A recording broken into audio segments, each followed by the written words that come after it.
Salamat, Mr. Chair. Good day to all my esteemed colleagues and to all resource persons present here today. Allow me to begin by expressing my deepest condolences to the families of the victims of Typhoon Christine as well as those who lost their properties and livelihood. Please know that your Senate will be working extra hard to address your pressing concerns. Marami tayong gustong imbestigahan at bigyan ng pansin lalo na po sa pangangailangan po ng mga nasalanta. Rest assured that your senators will do so at the proper forum. In the meantime, we are here to discuss another pressing issue that concerns not only the previous administration but the future of our nation. Gusto ko pong lumabas na ang katotohanan para makafocus na po tayo sa pagserbisyo po sa ating mga kababayan. Lalo na ngayon, marami pong nasalanta na nangangailangan po ng tulong at ang daming naghihirap. With this, let me emphasize that everything I will say here will be on my oath as a senator. To be clear, my presence here is not only as a member of this committee but also as a resource person kung kinakailangan para maliwanagan tayong lahat. Andito tayo para malaman ang totoo, nais nating lumabas ang katotohanan. After all, there is only one truth and it can stand for itself and there is no need to defend it. Mr. Chair, I trust that the truth will be thoroughly and fairly brought out by this committee, fittingly presided by our minority leader, Senator Coco Pimentel. We respect its mandate to investigate the war against illegal drugs in aid of legislation. In fact, I filed a resolution to investigate the war on drugs dahil gusto nating malaman ang totoo. Gusto nating makapagsalita ng malaya at na walang takot ang mga naimbitahan dito, walang public shaming, walang trial by publicity, katotohanan lamang po at hindi politika. The Filipino people must realize the truth at kung ano ang naidulot ng kampanya laban sa illegal na droga at kung nakinabang ba ang mga Pilipino. Mr. Chair, bago mahalal si dating Pangulong Duterte, talamak talaga ang illegal na droga noon. Napasukan ito ng sindikato at karamihan dyan armado. Kahit ang hanay ng pulisya na infiltrate, systematic talaga ang problema. Kaya naman kinailangan po ng kamay na bakal para solusyonan ito. Kaya nga nanalo si dating Pangulong Duterte dahil sa kanyang campaign promise to get rid of illegal drugs, criminality, and corruption na mga salot po ng lipunan. Mr. Chair, ang sambayan ng Pilipino na po ang humusga.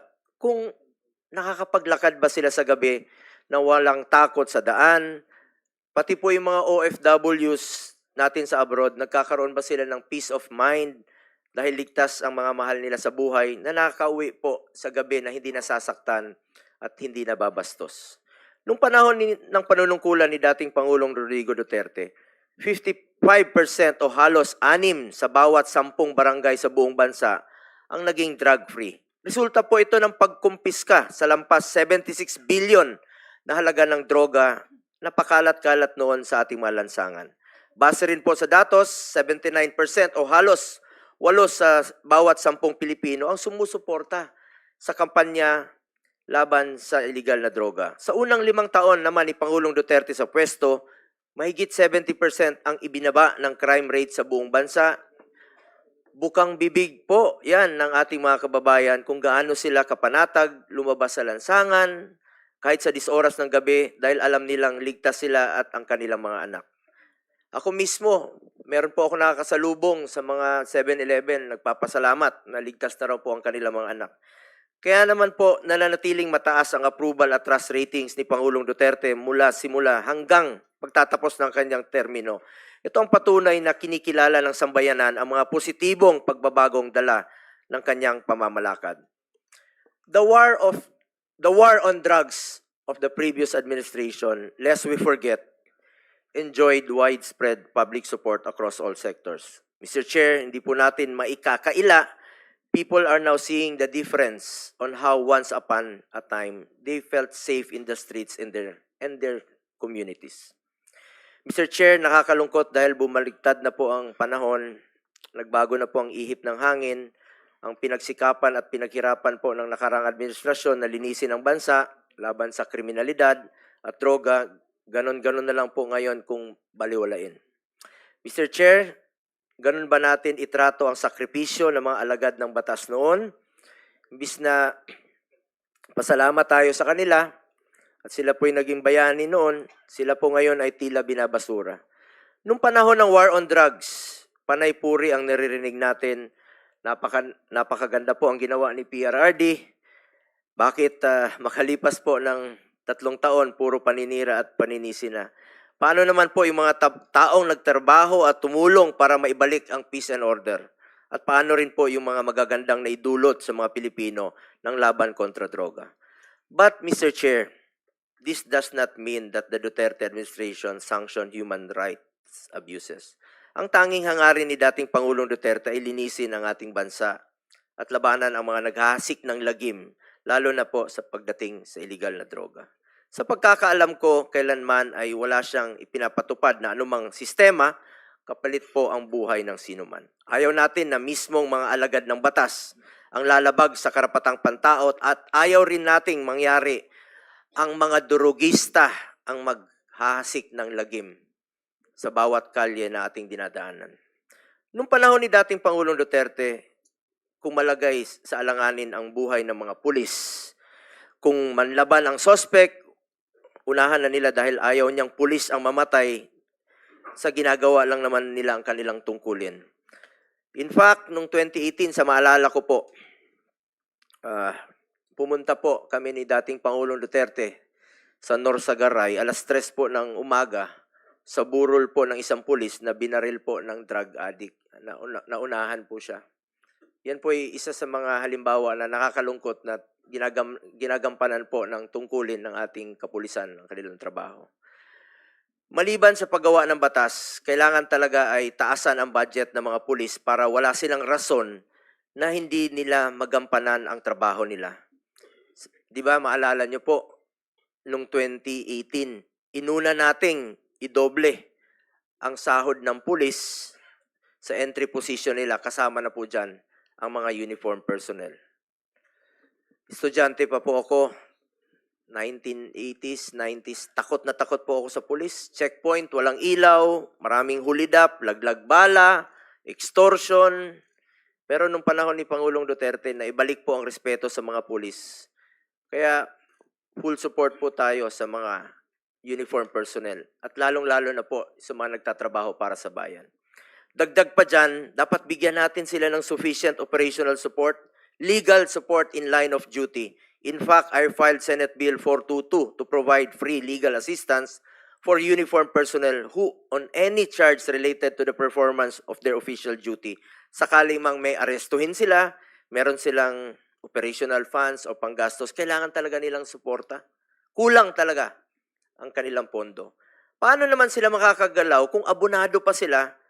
Kaya po nandito tayo in aid of legislation to craft laws and check if kailangan ng additional budget para magampanan nila ang tama ang kanilang tungkulin.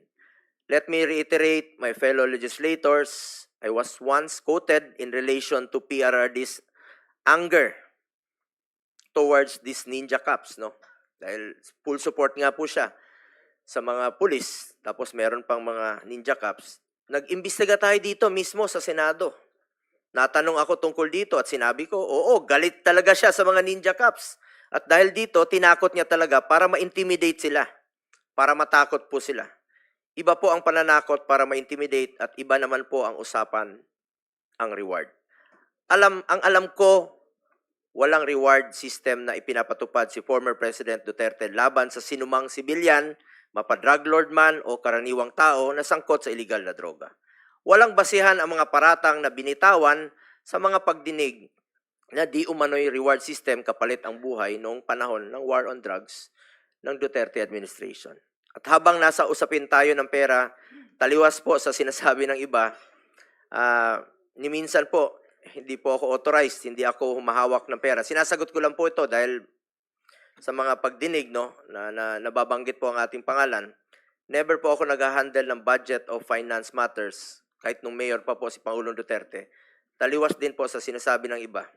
And in fact, maraming nadadamay, si Muking, who is not employed in the Senate, was personnel in the Office of the President noon at tulad ko, scheduling, administrative work, mga clerical work, I'm sure lahat kayo nagpapa-appointment po sa amin through Mooking noong unang panahon. Sobrang busy po yon.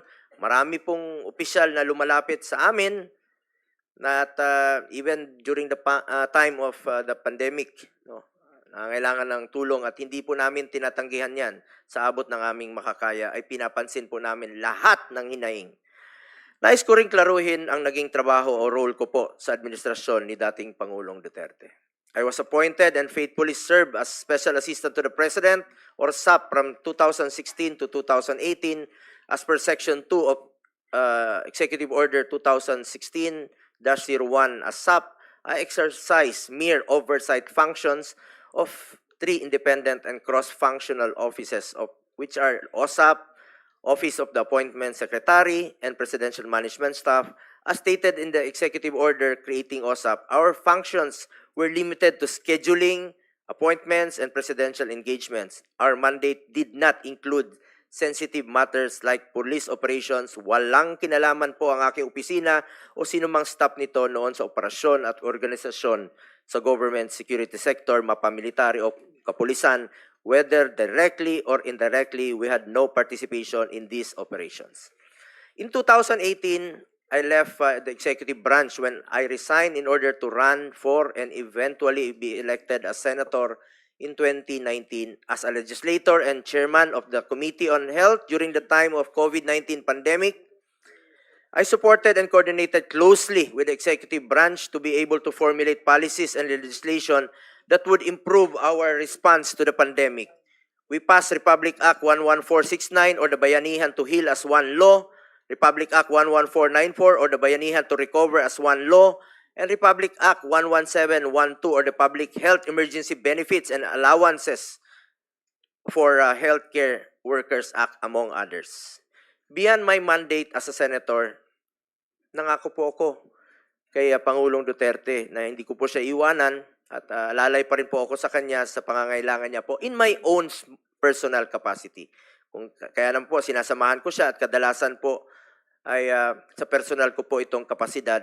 At lalong-lalo na po sa kanyang mga pangangailangan medical, lalo na po na tumatanda na siya, kakaedad na po si Pangulong Duterte at pangako ko sa kanya noon at hanggang ngayon ay hindi ko po siya pababayaan. I am one of the most accommodating persons. Alam niyo po yan. Bukas po ang aking opisina, kahit alas 12 ng gabi, pwede kayong tumawag sa akin.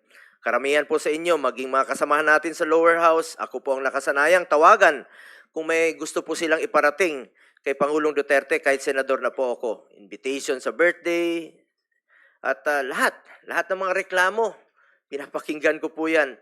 Siyempre, hindi ko naman alam ang lahat ng sagot sa mga reklamo. Kahit si former President Duterte, hindi niya rin po lahat alam sa lahat, sa dami po ng kanyang ginagawa.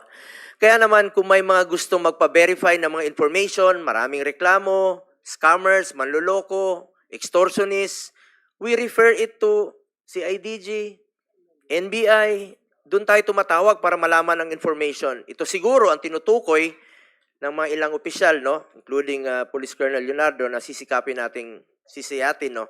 Dahil sa amin talaga lumalapit at humihingi ng tulong. Kahit nung nasa Office of the President pa ako, kapag may concerns or reports that are confidential in nature, pinapasa ko po yan sa kinauukulang ahensya. All reports na directed kay President Duterte, siya lang po ang pwedeng magbasa, classified information, or documents ang tawag dyan. Ngayon, nandito po tayo para malaman kung may naging pang-aabuso ba sa hanay ng kapulisan at nagamit ba ito sa pansariling interest. With this information, we can then craft the necessary legislation to better serve our countrymen. As chairman of the Committee on Health and Demography and vice chairperson of the Committee on Public Order and Dangerous Drugs, we want to find ways to improve our continuing fight against illegal drugs through the creation of meaningful policies. As we know, the drug menace is also a health issue. Drug dependents should be treated as victims in dire need of medical, psychological, and spiritual help. with a chance of being successfully reintegrated into society as healthy and productive citizens. Para itong sakit sa lipunan na ayaw nating kumalat. Kagaya ng kahit anumang sakit, importante po dito ang prevention at early detection. Maghanap po tayo ng paraan para hindi lumala at hindi malulong ang ating mga kababayan dito. Tulungan nating gumaling at magbagong buhay ang mga nalulong sa droga. The past administration had shown equal concern for the rehabilitation and reintegration of drug dependents by directing executive branch of the government to support the establishment of drug abuse treatment and rehabilitation centers.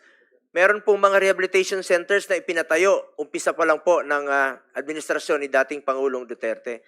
Kasama na po dyan ang sa Bukidnon, malaking tulong po si Senator Mig Subiri dyan, Nueva Ecija, and Las Piñas. Kaya lang po, sa kalagitnaan, hindi na po nagamit itong mga rehabilitation centers sa Nueva Ecija.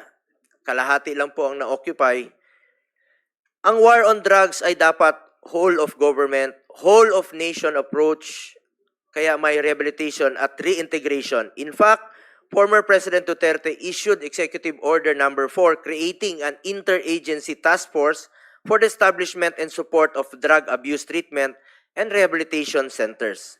We saw the biggest voluntary surrender of more than 1 million drug users and personalities, which is a feat that has never been seen in the country's history. Ang dami pong sumurrender nun kay then Chief PNP. 1.6 million po ang sumurrender. First 6 months po ito. Kulang na kulang nga po yung mga lugar, no, kung saan sila magsusurrender. Nagkulang po ang mga preso dahil sa dami po ng nagsurrender. Nagsurrender po sila dahil sa paniniwala nila na seryoso po ang war against drugs ni Pangulong Duterte. Bilang mambabatas, trabaho natin na suriin ang mga pulisiya laban sa droga noon at ngayon, at makagawa ng mga bagong batas na kinakailangan upang maisulong ang drug abuse prevention, mapagtibay ang law enforcement, masagip ang mga nabibiktima upang magbagong buhay, at mapalakas ang rehabilitation efforts. Bigyan po natin sila ng pagkakataon na magbagong buhay po. For my part, as early as 2019, I already filed a bill, Senate Bill 428, which would establish drug abuse treatment and rehabilitation centers in every province. I also filed Senate Bill 2115 to have vocational and livelihood programs for rehabilitated drug dependents. Bilang chairman po ng Committee on Health, Sports, and Youth, naniniwala po ko na isang health concern po na maaring matugunan sa pamamagitan ng maayos na rehabilitation at maging sa pag-promote sa sports. Hanggang ngayon po, sa kakaikot ko po sa buong Pilipinas, isa rin po ako sa author at co-sponsor ng National Academy of Sports. Iniinganyo ko talaga mga kabataan to get into sports, stay away from drugs, to keep us healthy and fit. This approach is also in line with the thrust of this administration that attention must be also directed towards the rehabilitation and recovery of victims. Apart from the accessibility of facilities, ito po ay napaka-importante. Sana po ay magtulungan tayo dito. We also have to look into the process to be admitted to these centers. Currently, a commitment order from the court is required to be admitted to rehab centers. Marami pong mga drug user ang gustong magpa-rehab, pero napakahaba po ng proseso. Kaya kadalasan, naisip nila na wag na lang magpa-rehab. Ang resulta, try to heal on their own. Walang intervention, bahala na. Kailangan nating ayusin ito dahil time is of the essence sa mga gustong magbagong buhay. We also have to look into mandatory counseling for victims and empower DSWD to help victims of this societal ill. As chairman of the Senate Committee on Youth, I also suggest crafting laws that would include in the school curriculum the knowledge and information necessary to prevent vices such as illegal drugs. We, as legislators, must work together to prevent abuse of power and protect and respect and uphold human rights. I have consistently worked to increase the budget for the operations of the Philippine National Police and the Armed Forces of the Philippines, our efforts must be geared towards fulfilling their mandate in accordance with the law. Gamitin natin po ang investigasyong ito at hearing na ito upang siguraduhin walang pang-abusong mangyayari tungo sa ating isang hangarin na labanan po ang droga. I urge both houses of Congress, magtulungan po tayo dito. Kilala niyo po ako. I am committed to developing accessible rehabilitation centers for individuals facing drug addiction, and I am more so dedicated to ensuring the protection of and respect for human rights. Again, I am one with this committee in finding out the truth in the hopes that we could craft meaningful legislation for our beloved citizens. Thank you, Mr. Chairman. Thank you, Senator Bongo. Senator Cynthia Villar said that she will no longer deliver an opening statement. So I gave her time to you, actually, Senator BG. So